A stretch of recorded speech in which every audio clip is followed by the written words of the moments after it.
तो ये जो ड्रोन्स अभी हमने देखे हैं ये बहुत छोटे ड्रोन्स हैं। ये लाइट ऑन करके आते हैं। 10 के आसपास तकरीबन 6 से 7 देखे गए थे। 11 और 12 तारीख को 2 से 3 देखे थे, जो कि ये ऊपर आके देखना चाहते हैं कि हमारे अगेंस्ट कोई कार्रवाई तो नहीं, कोई ढिलाई तो नहीं, कोई गैप हो जहां से वो टेररिस्ट वहां से भेज सके। आज की तारीख पे कोई ऐसी जगह नहीं है, कोई ऐसे गैप्स नहीं जहां से वो भेज सकें। ट्वीट को देखें जिसको हम बोलते हैं जस्टिस सर्व्ड ऑपरेशन सिंदूर। आज की तारीख पे वो 23 मिलियन हिट्स ले चुका है। फिटनेस पूरी है क्योंकि ऑपरेशन सिंदूर ऑन है। जहां तक ड्रोन का सवाल है, ड्रोन ये आपको देखना ये कौन सा वक्त है। ये वक्त जो है हमारा 15 जनवरी और 26 जनवरी के काफी पास का वक्त है। इस वक्त जो होता है आप देखेंगे कि पाकिस्तान थोड़ा सा एक खौफ में रहता है कि कोई ऐसी कार्रवाई ना हो। तो ये जो ड्रोन्स अभी हमने देखे हैं ये बहुत छोटे ड्रोन्स हैं। ये लाइट ऑन करके आते हैं, ये बहुत हाइट पे नहीं जाते हैं और ये बहुत ही कम देखे गए हैं। जैसे 10 के आसपास तकरीबन 6 से 7 देखे गए थे। 11 और 12 तारीख को 2 से 3 देखे गए हैं।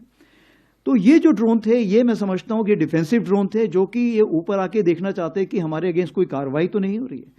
मैं ये मना नहीं कर रहा हूं, हो सकता है कि वो ये भी देखना चाहें कि कोई कहीं गैप तो नहीं है, इंडियन आर्मी में कोई ढिलाई तो नहीं है, कोई गैप हो जहां से वो टेररिस्ट वहां से भेज सके।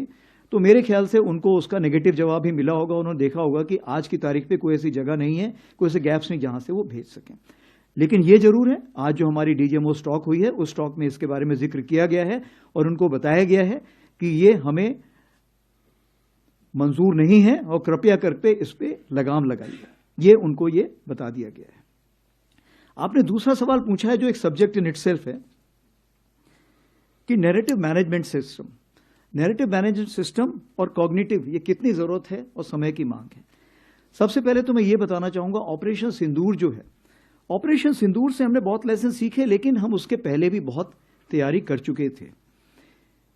उदाहरण के तौर पे हमने ये सीखा कि जो भी आप खबर देते हैं उसकी क्रेडिबिलिटी होनी चाहिए, क्योंकि लंबे समय में आपकी क्रेडिबिलिटी होना बहुत जरूरी है।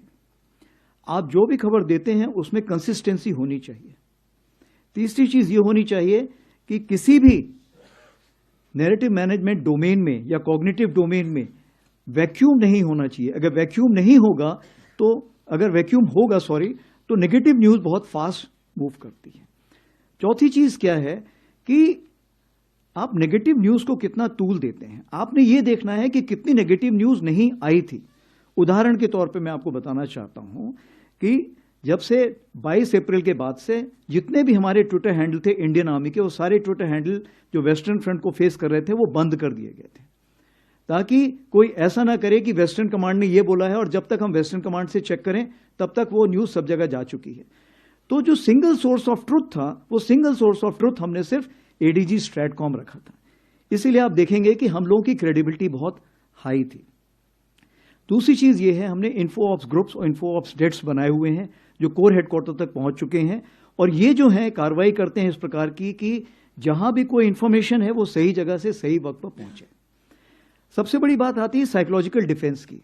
साइकोलॉजिकल डिफेंस क्यों? मेरे पास आज की तारीख पे वेटरन्स को मिला के, उनके डिपेंडेंट्स को मिला के 1.3 करोड़ पॉपुलेशन है, यानी 1% पॉपुलेशन तो मेरे पास जिसको मुझे डायरेक्टली रीच करना है। अगर इस पॉपुलेशन को रीच करना है तो मुझे जरूरी है to have a psychological defence division.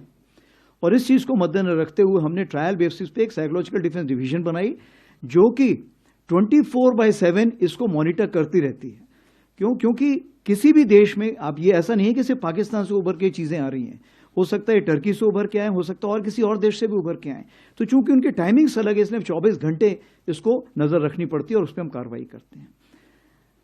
इसमें चूंकि होल ऑफ नेशन अप्रोच होता है, तो जैसे आपको पता है कि एक सेंट्रल सेल बनाया गया था जिसमें हर मिनिस्ट्री के लोग बैठे हुए थे और फेक न्यूज को वो काउंटर कर रहे थे और करेक्ट न्यूज देने की कोशिश कर रहे थे। उसके अलावा अब सिंदूर के टाइम पर हमने डीआईबी के साथ और मैती के साथ मिलके बहुत सारे यूआरएल्स, यूट्यूब चैनल्स और ट्विटर हैंडल्स को ब्लॉक किया था, क्योंकि वो उस टाइम हमारी नेशनल नेसेसिटी थी। और ऑफ कोर्स फेक न्यूज के ऊपर फेक स्टैंपिंग तो हम खुद ही उसी वक्त लगाते थे जैसे हमको पता लगता है। तो मैं आपको यही कहना चाहूंगा, हमारी तैयारी बहुत थी। और अगर आप उस ट्वीट को देखें जिसको हम बोलते हैं जस्टिस सर्व्ड ऑपरेशन सिंदूर, आज की तारीख पे वो 23 मिलियन हिट्स ले चुका है। देश दुनिया की ताजा खबरें और वीडियोस के लिए अभी डाउनलोड करें पत्रिका ऐप।